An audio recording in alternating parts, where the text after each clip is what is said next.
नमस्कार, जोहार। झारखंड देख रहे हैं आप और आपके साथ मैं हूं सोनाली सिंह। बड़ी खबर जमशेदपुर से, जहां पानी की मांग को लेकर जमशेदपुर के बागबीड़ा वासियों की पदयात्रा बुड़ू के में स्थगित कर दी गई है। तो ये बड़ी खबर जमशेदपुर से बता रहे हैं, जहां पर जमशेदपुर से रांची और फिर उसके बाद रांची से दिल्ली की पदयात्रा पर लोग निकले थे, लेकिन जमशेदपुर से 70 किलोमीटर दूर बुड़ू में वार्ता के बाद इसे स्थगित करने का फैसला लिया गया। बुड़ू टोल ब्रिज के सामने पेयजल एवं स्वच्छता विभाग के अधिकारी पहुंचे और 1 साल का समय मांगते हुए मार्च 2023 तक हर घर नल से पानी देने का लिखित आश्वासन दिया। इसके साथ ही बंद पड़े निर्माण कार्य को शुरू करने का भरोसा दिया है। लिखित आश्वासन के बाद संघर्ष समिति ने अपनी पदयात्रा स्थगित करने का फैसला लिया। वहीं 3 महीने के भीतर काम शुरू नहीं करने पर फिर से बड़े पैमाने पर आंदोलन की भी चेतावनी दी है। बुंडू में 70 किलोमीटर जाने के बाद और उसके बाद कई पदाधिकारी ने हमसे संपर्क किया रास्ते में, लेकिन हम लोगों का एक ही निर्णय था कि जब तक ये पानी धरातल पर नहीं उतरेगी हम लोग का आंदोलन स्थगित नहीं होगा। एवं कई पदाधिकारियों ने आकर के बुंडू में हम सभी लोग के साथ पदयात्रा किए। पदयात्रा करते हुए उन्होंने आश्वस्त किया, लिखित में आश्वासन दिया कि हम 2023 में मार्च तक आपको घर घर पानी दे देंगे। और झारखंड में अब दल बदल का नया कानून लागू हो गया है। अब इस कानून के तहत राज्य के कोई भी व्यक्ति किसी भी विधायक के पाला बदलने पर विधानसभा अध्यक्ष के समक्ष शिकायत दर्ज करा सकता है। विधानसभा में समिति की अनुशंसा के बाद सदन की सहमति मिलते ही राजनीति तेज हो गई। इस संशोधन का जहां सत्ता पक्ष स्वागत कर रहा है, वहीं मुख्य विपक्षी दल बीजेपी को इस पर आपत्ति है।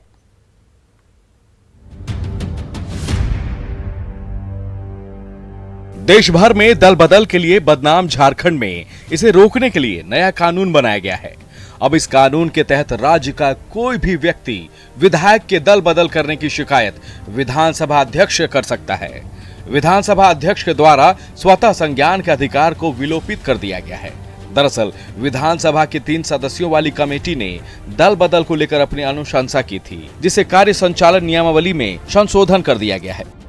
उसमें कोई आम व्यक्ति जो है वो कंप्लेन नहीं कर सकता था, जबकि विधायक हैं, सांसद हैं, उसको चुनते हैं उस क्षेत्र के वोटर, मतदाता, और उनको ये अधिकार होना चाहिए। मूल कानून में भी है, सुप्रीम कोर्ट ने भी संदर्भ में भी कहा है कि भाई वो आपत्ति दर्ज कर सके कि हमने जिस विधायक को वोट दिया था, सांसद को वोट दिया है, उसने उसके साथ जो है वो दल बदल करके जो है हमारी भावना को ठेस पिया है। बाकी तो डिसीजन स्पीकर को करना है। इससे सरकार बनाने को लेकर तिकड़मबाजी अब नहीं चलेगी। आम व्यक्ति के शिकायत का अधिकार मिलने के बाद ऐसा करने की सोच रखने वालों को अपनी सदस्यता जाने का खतरा सताता रहेगा।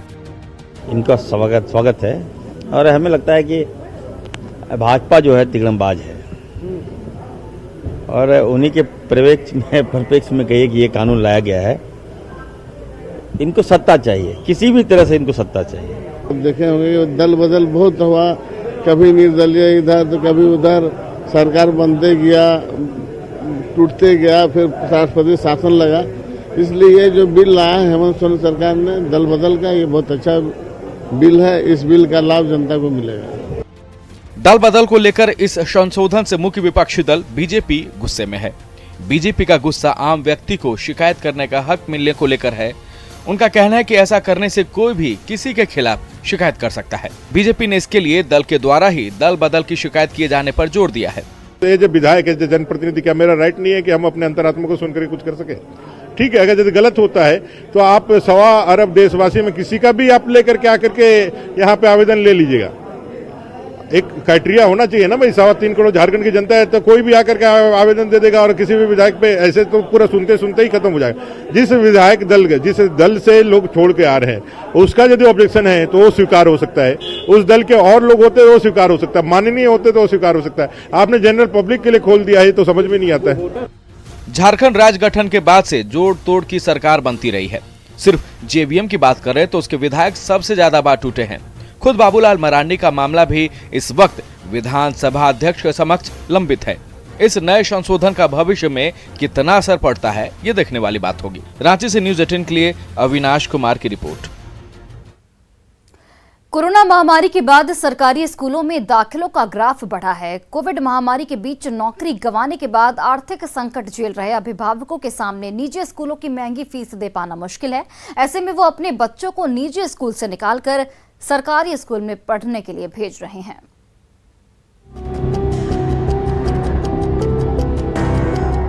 कोरोना की वजह से लोगों ने अपने बच्चों को पढ़ाने के लिए सरकारी स्कूलों का रुख किया है।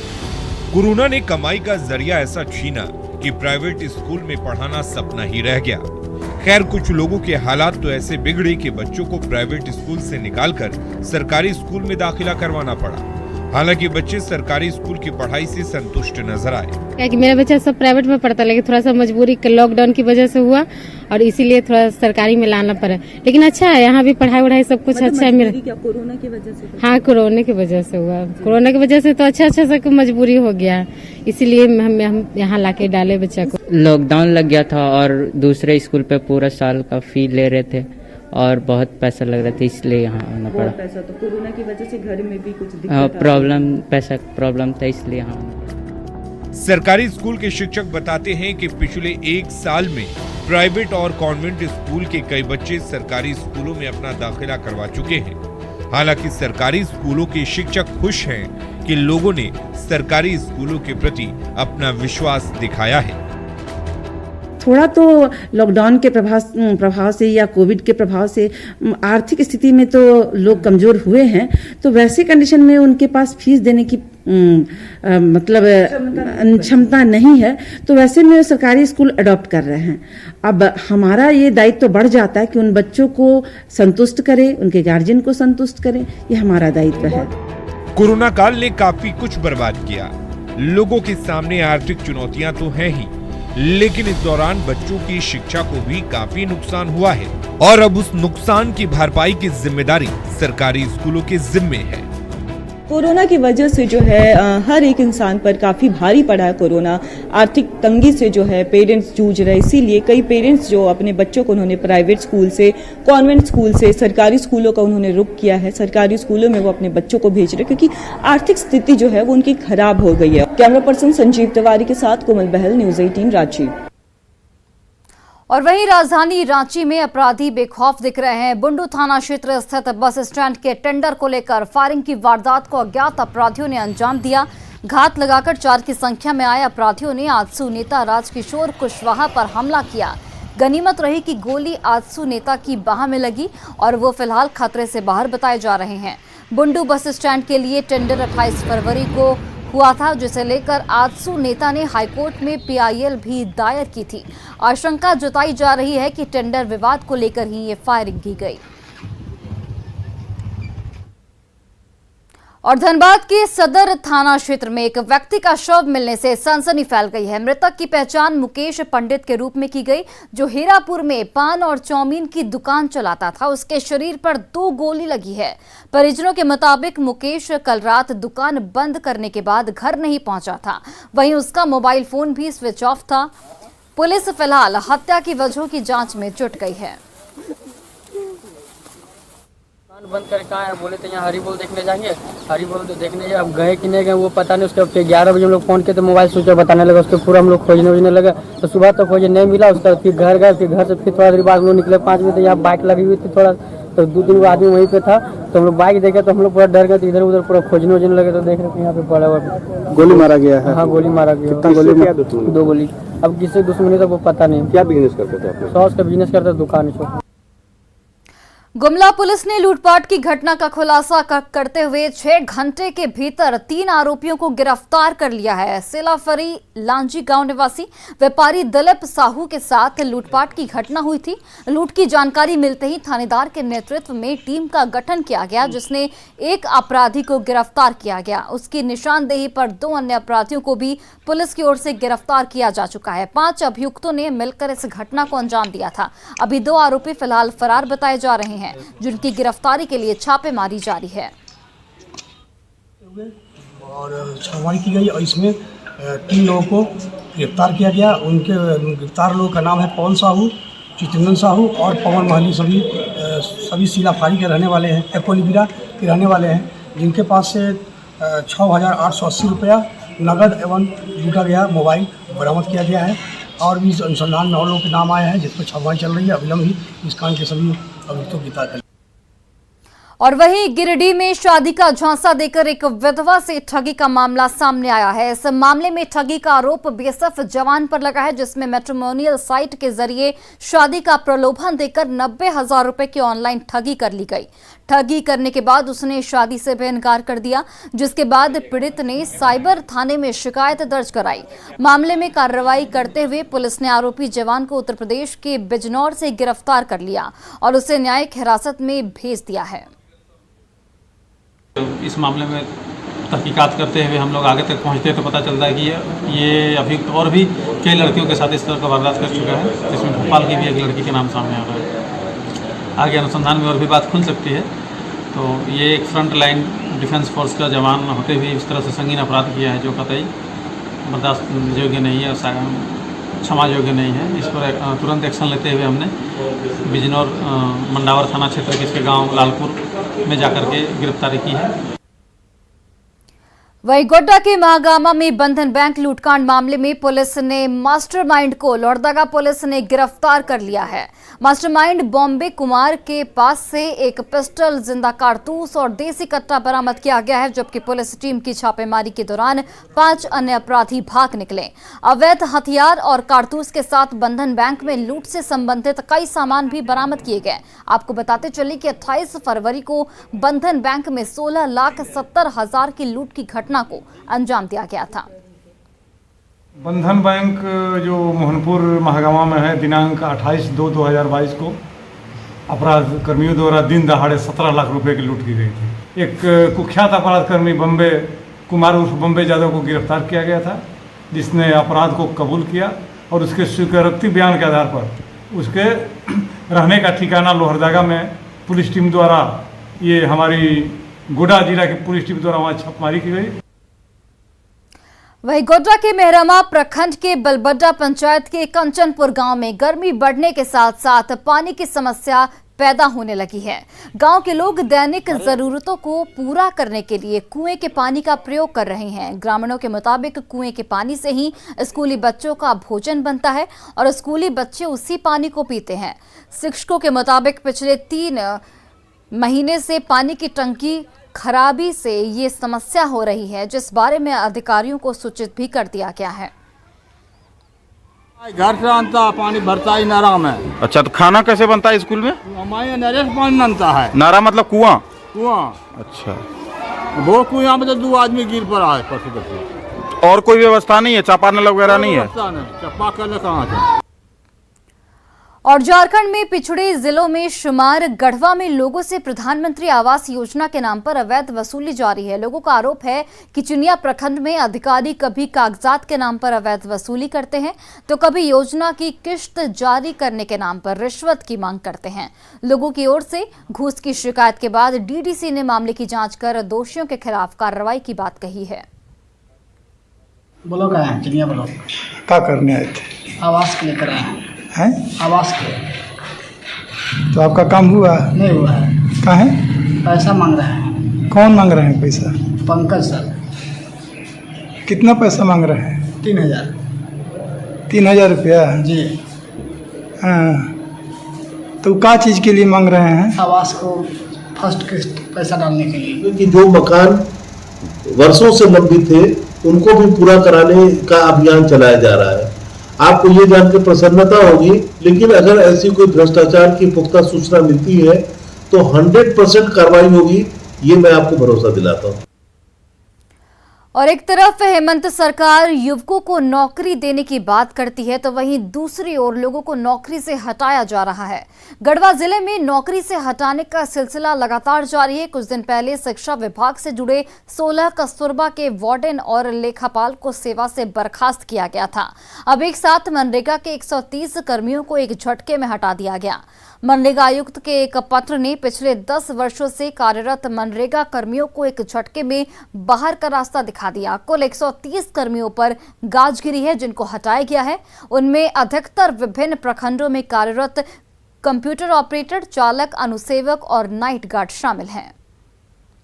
चुनाव के बाद ये भर्ती ना निकाल करके जो लोग परिश्रमिक पे कार्यरत हैं, आज कोई 5 साल से है, कोई 10 साल से है, ठीक है, उन लोग को यहाँ से हटाया जा रहा है, जो कि ये सरकार जो है कि बिल्कुल एकदम निकम्मी की तरह काम कर रहा है। हमें हटाकर किसी ऑपरेटर को ही ना हमारी जगह पर रखेंगे? ये कहीं ऐसा है कि कोई और बिना ऑपरेटर का ही आदमी कोई काम करेगा? हम भी झारखंड के निवासी हैं, हमें भी रोज़गार चाहिए। एक रोज़गार मिला हुआ है, उसको हटाकर किसी रोज़गार आदमी को बेरोजगार किया जा रहा है। मनरेगा कर्मियों को हटाने की कोई बात नहीं है, किसी को हटाया नहीं गया है। मनरेगा के काम के लिए कुछ ऐसे लोगों को लगाया गया था जो हमारे सृजित पद के अतिरिक्त थे। राज्य सरकार ने आदेश दिया है कि जो लोग सृजित पद पर कार्यरत हैं सिर्फ उन्हीं को भुगतान किया जाएगा। और इस वक्त की सबसे बड़ी खबर सामने आ रही है। झारखंड पुलिस को नक्सलियों के खिलाफ बड़ी सफलता हाथ लगी है। लातेहार में मुठभेड़ में 3 नक्सलियों को ढेर किया गया। जगुआर और लातेहार पुलिस की संयुक्त कार्रवाई में झारखंड पुलिस को यह बड़ी सफलता मिली है। टीएसपीसी का सब जोनल कमांडर, एरिया कमांडर ढेर हो चुका है और नक्सलियों के पास से हथियार और गोला बारूद जब्त किए गए हैं। वहीं एनकाउंटर के बाद सुरक्षा बलों का फिलहाल सर्च ऑपरेशन जारी है। और रांची से हमारे सहयोगी ओम प्रकाश फोन लाइन पर जुड़ गए। ओम प्रकाश, देखिए ये बड़ी सफलता झारखंड पुलिस को नक्सलियों के खिलाफ, क्या कुछ अपडेट इस पूरे मामले को लेकर?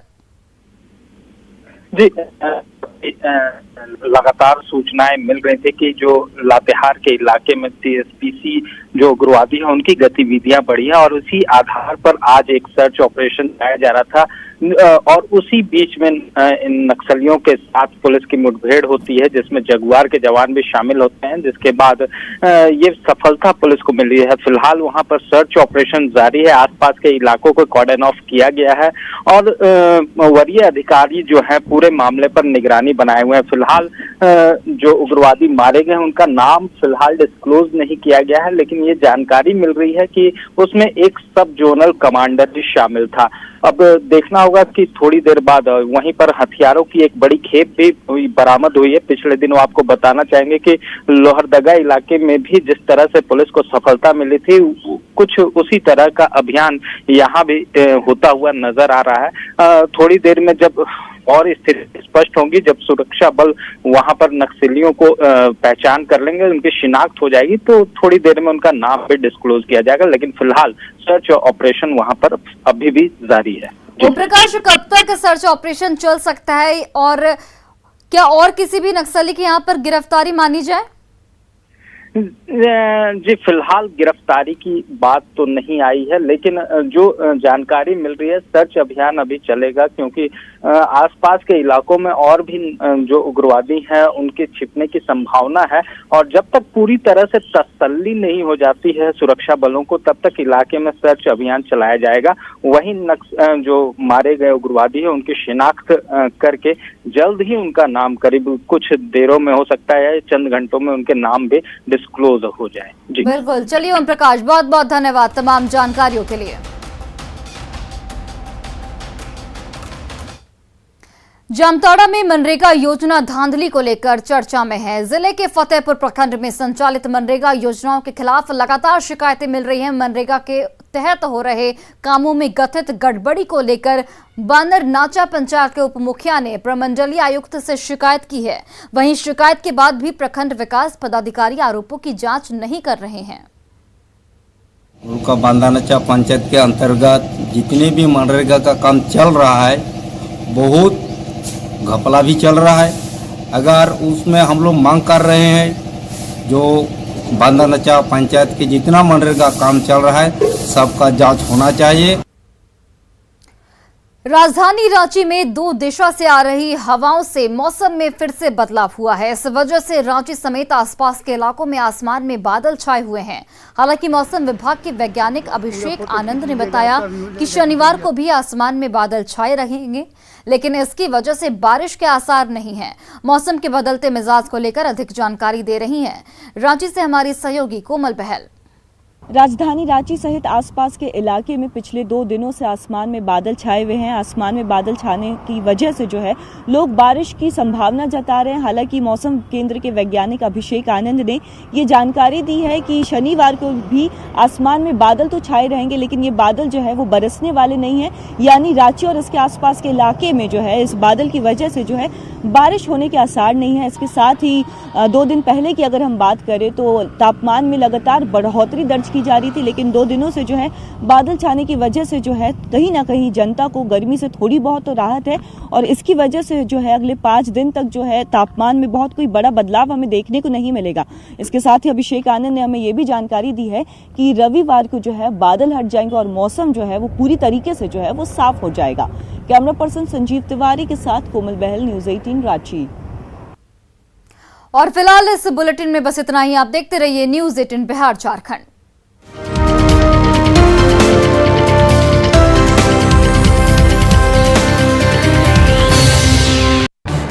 इस न्यूज हेडलाइंस के प्रायोजक पेट सफा